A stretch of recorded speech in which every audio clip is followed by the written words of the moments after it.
नमः संस्कृताय। जय माता दी। आइए बच्चों, आप सबका संस्कृत पाठशाला चैनल पर स्वागत है। जैसा कि आप जानते हैं कि इस समय संधि ज्ञान में हम व्यंजन संधि पढ़ा रहे हैं। व्यंजन संधि के अंतर्गत व्यंजन संधि पढ़ा रहे हैं। इसके अंतर्गत कल हमने आपको पढ़ाया था अनुस्वार और लत्व संधि। बच्चों याद आ रहा होगा आपको। अब ये जो अनुस्वार संधि है, इसका सूत्र होता है मो अनुस्वारः। मो अनुस्वारः, ये हमारा अनुस्वार संधि का सूत्र है। अब आप नियम तो हमने आपको बताया भी था। मो अनुस्वारः मतलब कहना क्या चाहता है, इसकी सूत्र की परिभाषा क्या होती है। तो यहाँ क्या था, मह अनुस्वारः। क्या था, मह अनुस्वारः। माँ का अनुस्वार हो जाता था कब, किस स्थिति पर, जब माँ के बाद, जैसे पद के बाद कोई पद है, पद के बाद में कोई व्यंजन वर्ण आता है, तो इसको देखो हरिम कर दिया, तो ये क्या हुआ, अनुस्वार हो गया। यहाँ पहले स्थिति क्या रहती है, हरिम। इस तरह से समझ में आया। हरिम बंदे। अब आपने ये माँ देख लिया, हरिम हमारा पद है, इसके बाद में वह हमारा जो आया ये व्यंजन है, तो हरिम को हम कैसे लिखेंगे, हरिम बंदे। समझ गए ना बच्चों। ये हमारी कौन सी संधि के अंतर्गत आया था, मो अनुस्वार संधि के अंतर्गत, जिसका सूत्र होता है अनुस्वार संधि के अंतर्गत जिसका सूत्र होता है मो अनुस्वारः। समझ में आ गया बच्चों। जैसे गृहम चलति, गृहम चलति। अब ये गृहम हमारा क्या है, पद है। पद के बाद में क्या आया है, व्यंजन, तो इसको हम ऐसे लिखेंगे गृहम चलति। समझ गए बच्चों। दूसरी संधि थी लत्व संधि। अब जैसे बच्चों हमने आपको बताया मो अनुस्वारः, इस सूत्र में कौन सी संधि लगी हुई है, मो अनुस्वारः सूत्र पर कौन सी संधि लगी हुई है, बताया था ना आपको। आप देख पा रहे होंगे कि ये आपको ट्रिक और पहचान के साथ साथ संधियाँ पढ़ा रहे हैं। ट्रिक भी जो एक एक दो दो शब्दों के अंदर छुपी हुई बातें होती हैं, उनको तक निखार कर बाहर लाने का प्रयास करते हैं। अब जैसे मो अनुस्वारः हमने ये ट्रिक में बताया था, जहाँ खंडाकार आ दिखे, जिसको हम अवग्रह आ कहते हैं, इसको क्या कहते हैं, अवग्रह। अवग्रह आ दिखता है, वहाँ पर कौन सी संधि होती है, कुछ याद आ रहा है। यहाँ पर होती है पूर्व रूप संधि। कौन सी संधि होती है, पूर्व रूप। इसका सूत्र बच्चों क्या होता है, एंगः पदांतादति। एंग पद के अंत में आने के बाद, अर्थात जब पद के अंत में ए हो, ओ हो, उसका क्या हो जाता है, अवग्रह हो जाता है। उसके आगे आने वाले स्वर का अवग्रह हो जाता था। यह आपने स्वर संधि में पढ़ा है, पूर्व रूप संधि। अब ये देखो, माँ में ओ की मात्रा आ रहा था ना, ये माँ में ओ की मात्रा, इसको अगर हम साफ कर देंगे ऐसे इस तरह से, तो ये माँ में जो है ये ओ की मात्रा है और यहाँ आ है, तो ये मो में आ ओ है और यहाँ प्लस अनुस्वार, तो ये ओ हमारा है, ओ के बाद में आ आएगा, तो ये आ हमारा अवग्रह का निशान ले लेगा और ये पूरा शब्द निकल आएगा, तो मो और अनुस्वारः, मो अनुस्वारः। देखिए सूत्र में भी संधि किस तरह से छिपी हुई है। यहाँ पर कौन सी संधि छिपी हुई है, पूर्व रूप संधि, जिसका सूत्र होता है एंगः पदांतादति। तो बच्चों अब हम आपको क्या बता रहे थे कि पिछली क्लास में हमने आपको कौन सी संधि पढ़ाई, वो एक तो पढ़ाई थी मुँह अनुस्वारा और दूसरी पढ़ाई थी लत्तो संधि। कौन सी संधि थी? लत्तो संधि, जिसका सूत्र होता है तोरली, जिसका सूत्र होता है तोरली। तोहली अर्थात ता वर्ग के बाद ला वर्ण आए तो ता वर्ग के स्थान पर ला वर्ण हो जाता है। हमने बताया था ना, जैसे उल्लेख, उल्लेख तो उद, ये द हमारा क्या है? ता वर्ग का है, और यहाँ आ जाएगा लेख, और ता वर्ग का है तो यहाँ पर क्या बन जाएगा? ला बन जाएगा, तो उल्लेख। समझ गए? ये हमारी व्यंजन संधि यहाँ तक कंप्लीट हो गई थी बच्चों। आज व्यंजन संधि कंप्लीट भी हो जाएगी। दो ही इसके प्रकार भेद बचे हैं, जिसमें आज आपको हम पढ़ाएंगे चर्तो संधि। यह है चर्तो संधि, जिसका सूत्र होता है खरी च, खरी च। चर्तो संधि का सूत्र खरी च, खरी च। खरी च की परिभाषा होगी कि यदि झल के बाद खर हो तो झल का चर हो जाएगा। समझ में आया? खरी च, ठीक है ना। झल प्रत्याहार हमने आपको बताए थे, झलाम, जसवंते, झलाम, जस, झसी, सब में झल प्रत्याहार आया था ना। झल में कौन कौन से वर्ण आते हैं? झबई से लेकर हल तक, और झबई आता है चौथा वर्ण, तीसरा वर्ण, दूसरा वर्ण और पहला वर्ण, मतलब पंचम वर्णों को छोड़कर संपूर्ण व्यंजन के जो वर्ण होते हैं उसमें से अंतस्थ व्यंजन, ऊष्म व्यंजन, पंचम वर्ण, ये 3 व्यंजनों को छोड़कर समस्त व्यंजन झल प्रत्याहार में आ जाते हैं। आपने सूत्र पढ़ा है, झभई घढ़ 10, जब गढ़ 10, खप छठत चटतव कपय सकसर हर। पढ़ा है ना। तो झल प्रत्याहार के बाद यदि खर हो तो खर,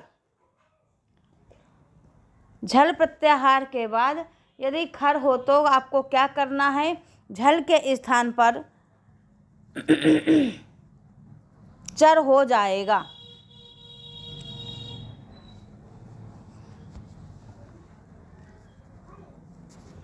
समझ गए? इसको कहते हैं चर्तो संधि। अब चर देखो, चर किसे कहते हैं? चर प्रत्याहार में कौन कौन से वर्ण आएंगे? चर, जैसे कि प्रत्याहार से समझ में आ रहा है, चर अर्थात चा तो कहाँ से शुरू होगा? खप छठा तो चट, चा आया ना, तो यहीं से शुरू होगा।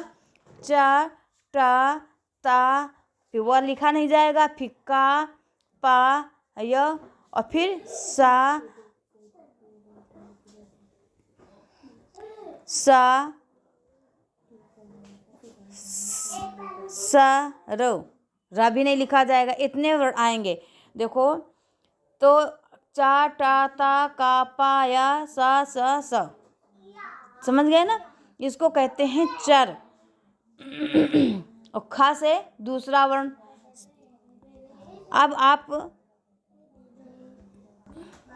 इस तरह से देखिए कि झल प्रत्याहार के बाद में खर प्रत्याहार आए तो उसका चर हो जाता है, अर्थात प्रथम वर्ण हो जाता है।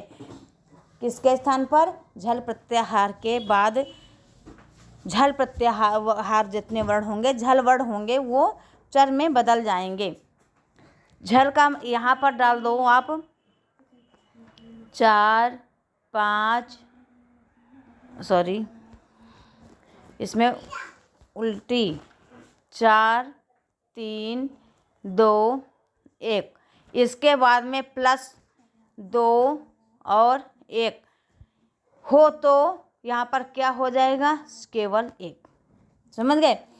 4, 3, 2, 1 का मतलब हुआ हमारा जो वर्ण होता है उसका प्रथम अक्षर, द्वितीय अक्षर, तृतीय अक्षर, चतुर्थ अक्षर के बाद यदि दूसरा और पहला अक्षर आता है तो जो पहला, दूसरा, तीसरा, चौथा वर्ण होगा उसका हमेशा उसी वर्ण का पहला अक्षर बन जाता है। ये हमारी सूत्र की परिभाषा हो गई। जैसे आप लिखेंगे सत्कारः, लिख लिया। अब इसमें इसका विच्छेद होगा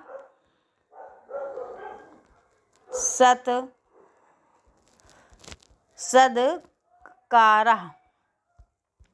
आप देख रहे होंगे ना, ये द हमारा तृतीय वर्ण है, ता, था, द, ये तीसरा वर्ण है हुआ। यहाँ पर पहला वर्ण हुआ, तीसरा का पहला वर्ण में जब आमने सामने आए तो तीसरे वर्ण का यहाँ क्या हो जाएगा, इसी वर्ण का पहला वर्ण यहाँ भी हो जाएगा। दा किस वर्ग का है, ता वर्ग का, तो यहाँ पर क्या आ जाएगा, दत्ता, और वो ऐसे उतर आएगा तो सत्कारः। समझ गए, सत्कारः। इस तरह से यहाँ पर क्या बन जाएगा, सत्कारः। समझ में आ रहा है ना। मतलब इधर जो शब्द हुआ है ये 1 2 3 4 व्यंजन के वर्ण आएंगे, इधर केवल 1 और 2 वर्ण होगा, और इसके स्थान पर ये पहला वर्ण उसी वर्ग का पहला वर्ण हो जाता है, उसी वर्ग का पहला वर्ण हो जाता है। अब जैसे है सदपात्रम, ता है और यहाँ पर बन जाएगा सत्पात्रम। दिक्पालः, दिक्पालः। सदकारः, सत्कारः। समझ गए बच्चों। अब देखिए इन्हीं में से आपकी 2 संधियाँ हो जाती हैं। यह कौन सी संधि है, यह बच्चों चर्तो संधि है। कौन सी संधि है, चर्तो संधि है। और इसी जैसे दिक्पालः आएगा यहाँ पर, तो आप जब प्रथम वर्ण देखेंगे तो यहाँ पर क्या आएगा, चर्तो संधि, जिसका सूत्र होता है खरिच। और यदि दिक्पालः आ गया, ऐसे भी आता है दिक्पालः, दोनों शब्द सही हैं बच्चों, कंफ्यूज मत होना। दिक्पालः, तो यहाँ पर कौन सा आया, तीसरा वर्ण बताया था जसत्व संधि। जसत्व संधि हम पढ़ा चुके हैं, जसत्व, और जसत्व के में कौन सा आया, पद वाला, पदांत जसत्व संधि, जिसको हम कहते हैं झलाम जसवंते, जल के स्थान पर जस प्रत्याहार हो जाना। समझ गए ना। तो यहाँ पर तृतीय वर्ण दिखे तो जसत्व, प्रथम वर्ण दिखे तो खरिच, तृतीय वर्ण दिखे तो जसत्व, प्रथम वर्ण दिखे तो खरिच, और ऐसे ही विच्छेद में तुरंत हो जाता है। ये 2 संधियाँ वैसे आसपास होती तो ज़्यादा सही होता है। जसत्व और खरिच को नीचे ऊपर पढ़ाना चाहिए, लेकिन फिर भी आप ये समझ लें, जसत्व में क्या होता है, यहाँ पर आपका जो तीसरा वर्ण दिखता है, यहाँ पर ये पहला वर्ण होगा सत, फिर कारः लिख लो या सत्पात्रम लिख लो। समझ गए। ये ऐसा रूप बनकर आएगा तो यहाँ पर जस तो होगा, ता का दकार हो जाएगा, सदकारः हो जाएगा। और यदि सदकारः आया वर्ण तो क्या हो जाएगा, इसको बदलना है तो यहाँ पर जो ता है यहाँ के स्थान पर दा कर देंगे और ता करेंगे हम सूत्रानुसार, तो वहाँ पर हो जाएगा चर्तो संधि। आपको बच्चों बस 2 ही बात याद रखनी है कि यदि तीसरा वर्ण लाना है, तृतीय वर्ण आप याद रखें, तृतीय वर्ण जस्तो संधि, तृतीय वर्ण जस्त संधि, प्रथम वर्ण चर्तो संधि, प्रथम वर्ण चर्तो संधि। आप अगर ये अब 2-4 बार करेंगे, दोनों एक दूसरे के अपोजिट हैं।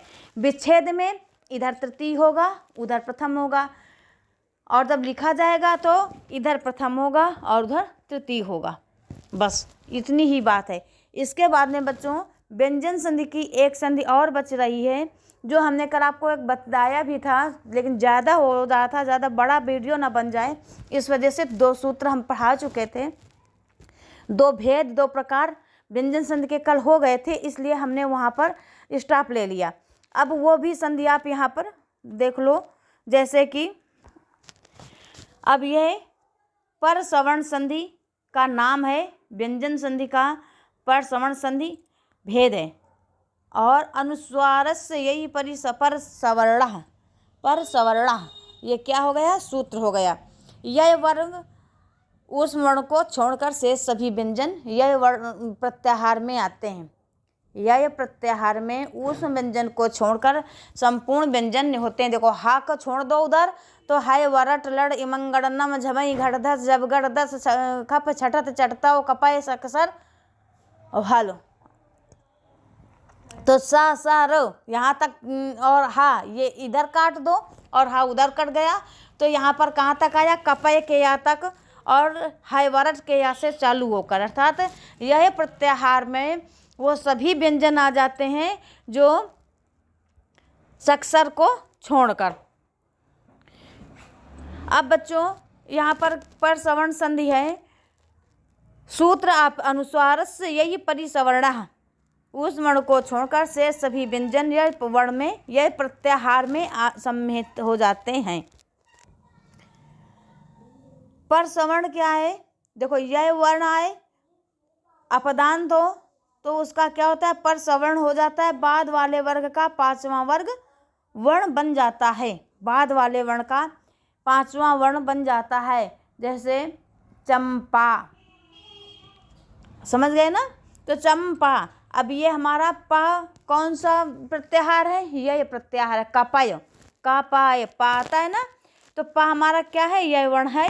यहाँ ये अपदांत है, कोई इसका पद नहीं है, तो यहाँ हो जाएगा, पहले तो चम लिखेंगे प्लस पा और इसके बाद में यहाँ पर लिखेंगे माँ को अनुस्वारस यही पर सवर्ण सूत्रानुसार माँ का अनुस्वार हो जाना। और जब माँ का अनुस्वार हो जाएगा तो यहाँ पर हम क्या करेंगे, च उतारेंगे और अनुस्वार हो गया प्लस पा, तो चंपा कैसे बन जाएगा, चंपा। समझ गए ना बच्चों। तो ये जो अंक की बिंदी है इसका प्रभाव किस संधि से बदला, पर सवर्ण संधि से बदला। जैसे आप गंगा लिखेंगे वहाँ पर अंगा आता है, जैसे आप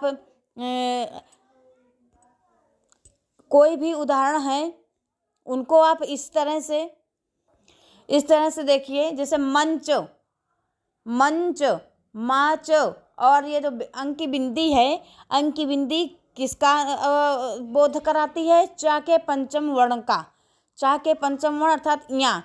अब अंग, अंग में क्या है, गा है, गा हमारा किस वर्ण का है, का वर्ग का, तो यहाँ पर चा वर्ग हो जाने से यहाँ, का वर्ग हो जाने से अंगा, इसी तरह से खा वर्ग है लेकिन ये भी का है, हो जाने से अंगा।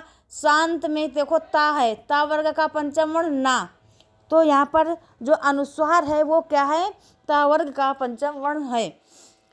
घंटा, घंटा में टा वर्ग है, टा वर्ग का पंचम वर्ण अणा। पंपा, पंपा में देखो पा वर्ण हो जाने से माँ। स्तंभ, देख रहे हैं ना, भा, भा हमारा कौन सा वर्ग है, पा वर्ग का, तो पा वर्ग का पंचम वर्ण कर देना है। उसी को अनुस्वार में यदि लिखा हुआ है तो उसी वर्ग का पंचम वर्ण लिखकर ही हम आगे संधि करेंगे। इसको हम कौन सी संधि कहते हैं, इसको हम कहते हैं अनुस्वार संधि। अनुस्वार यही परिसवर्ण पर अनुस्वार। इसी तरह से शब्द मिलाकर आप बच्चों लिखना और हल करना, जैसे गंगा, मंच, अंग, शंख, शांत, अंक, घंटा, पंपा, स्तंभ। समझ गए। अब एक शब्द है उसको पूरा हल करना कि गंगा ऐसे आया, ये अनुस्वार आप देख रहे हैं, यदि आ गया अनुस्वार यही परिसवर्ण सूत्र आप लगाएंगे परसवर्ण संधि में तो कैसे लिखेंगे, तो यहाँ पर आप लिखेंगे गंगा। ठीक, अब ये जो अंगा लिखा हुआ है तो अंगा के स्थान पर अनुस्वार आ जाएगा, लेकिन कौन सा, ये गा वर्ग हमारा, ये गा वर्ण जो है हमारा का वर्ग का है, तो का वर्ग का पंचम वर्ण अंगा होगा, तो यहाँ पर हम गंगा ऐसे करके लिखेंगे।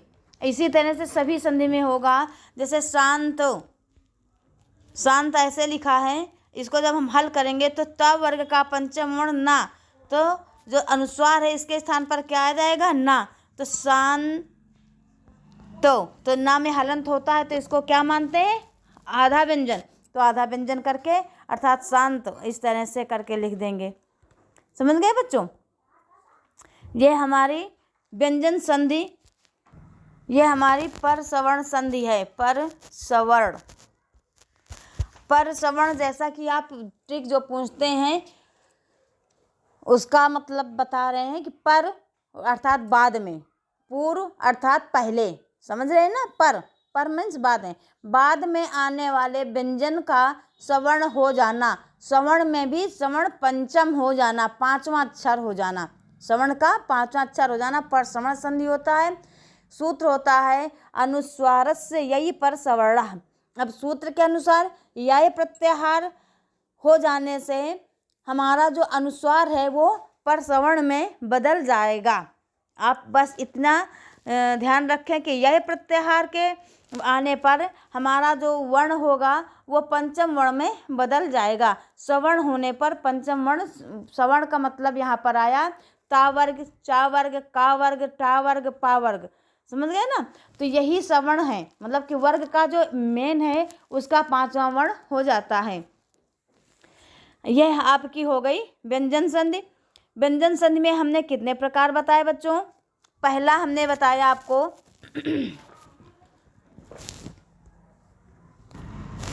पहली संधि बताई थी इष्टुत्व संधि, दूसरी बताई इष्टुत्व संधि, तीसरी बताई जस्त्व संधि। जस्त्व में भी दो प्रकार बताए, पदांत और अपदांत। तो 1, 2, 3।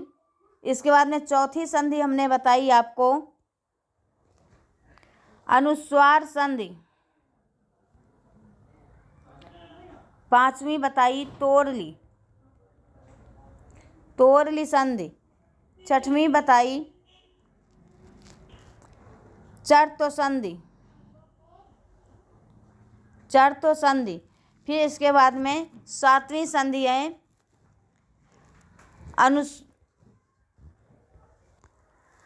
पर सवर्ण संधि, पर सवर्ण संधि। बच्चों अपनी कॉपी पर बहुत ही अच्छे से लिखना व्यंजन संधि के समस्त भेदों के नाम, उसके आगे फिर सूत्रों के नाम। चूँकि कुछ पूछे ना पूछे लेकिन एग्जाम पे अब जो ऑब्जेक्टिव क्वेश्चन आते हैं उसमें कोई भी उदाहरण देकर आपको संधि के नाम दे सकता है। और यदि आपने कायदे से 2-4 उदाहरण हल किए हैं, पूरा वीडियो पूरे प्रत्येक दिन के प्रैक्टिस कर रहे हैं, देख रहे हैं, तो आप उसको पकड़ लेंगे। लेकिन आपको संधियों के नाम आने चाहिए। कई बुकों में, कई किताबों में कई लोगों को यही नहीं मालूम कि संधि का नाम क्या है। तो बच्चों पहली संधि इष्टुत्व संधि, सूत्र इष्टोह, इष्टुना, इष्टुः। दूसरी संधि इष्टुत्व संधि, सूत्र इष्टुना, इष्टुः। सकार तक चकार होना और इसका है सकार टकार होना। तीसरी संधि है जसत्व संधि। जसत्व संधि में पदांत का है झलाम जसवंते और अपदांत का है झलाम जस झसी। अनुस्वार संधि का सूत्र होता है मो अनुस्वारा। फिर पांचवी संधि तोरली, तोरली नहीं है यहाँ पर बच्चों, ये लत्व संधि है, ये तो सूत्र लिख दिया हमने। पांचवी संधि है लत्व, लत्व संधि है तो, और छठवीं संधि है चरत्व, सातवीं संधि है पर सवर्ण संधि। व्यंजन संधि के कुल 7 भेद हो गए। इसके अलावा भी जैसे स्वर संधि में कई अपवाद थे, उसी तरह से व्यंजन संधि में कई अपवाद हैं। कई वार्तिककार हमारे कात्यायन महोदय ने कई वार्तिक लिखे हैं, कई सूत्र बीच बीच में आए हैं। एक एक संधि में 4-4 संधियां बन जाती हैं, लेकिन वो आपके कोर्स में नहीं है और उतना बता देने से आप कंफ्यूज ना हो जाएं। इस वजह से सिर्फ जो संधि का भेद है हमने उसी को बताया। अब बच्चों आप अपना नोट्स बहुत कायदे से बनाना। नोट्स में ये ध्यान देना, पहले आप लिखेंगे जब संधि का नोट्स बना, संधि के प्रकार, फिर संधि के प्रकार में से जब स्वर संधि के सभी प्रकार हो गए उसके बाद में एक मोटे हेडिंग से, मोटे पेन से लिख लेना कि 8 भेद स्वर संधि के 8 प्रकार होते हैं, जिसमें कि आप लोग 5 या 6 प्रकार ही पढ़ाए जाते हैं कोर्स अनुसार। 10 में कम है, फिर उसके बाद में 11 में, फिर 12 में। हिंदी में भी 1-2 प्रकार होते हैं, हिंदी में भी संस्कृत होती है। तो जो आपको जहाँ पर जो प्रकार पढ़ना हो उस वीडियो को ऑन करके आप देख सकते हैं, पढ़ सकते हैं, अपने साथियों को भी बता सकते हैं, उनको भी इसमें से जोड़ सकते हैं ताकि वो भी इसका लाभ उठा सकें। बच्चों, इसके बाद में सभी सूत्र, सभी प्रकार के संधि का नाम, उसके बाद में संधि का सूत्र, ये 2 चीज़ें लिखने के बाद 1-2 उदाहरण लिख लो, 1-2 नज़र डालते रहो प्रत्येक दिन। आपको पेपर तक बिल्कुल संधियाँ हलवा लगेंगी, हलवा। हलवा का मतलब जैसे बिना दांतों वाले लोग खा जाते हैं, जिसको हम लोग हलवा बोलते हैं, मतलब बिल्कुल सरल है। क्योंकि हम नहीं कह रहे, ये हमारे महर्षि और लोगों ने स्वयं कहा, और कात्यायन ने, पाणिनि ने, उन्होंने खुद कहा कि इतनी सरल संधि है और हैं। तो आप अपनी मेहनत करिए और पढ़ते रहिए। आज के लिए बच्चों इतना ही। नमः संस्कृताय, जय माता दी। बच्चों, यदि आपको मेरी मेहनत नज़र आ रही हो, यदि आपको अपनी बात स्पष्ट हो पा रही हो, तो प्लीज़ लाइक करना, शेयर करना, सब्सक्राइब करना मत भूलें और इसका लाभ उठाते रहें। धन्यवाद। जय माता दी।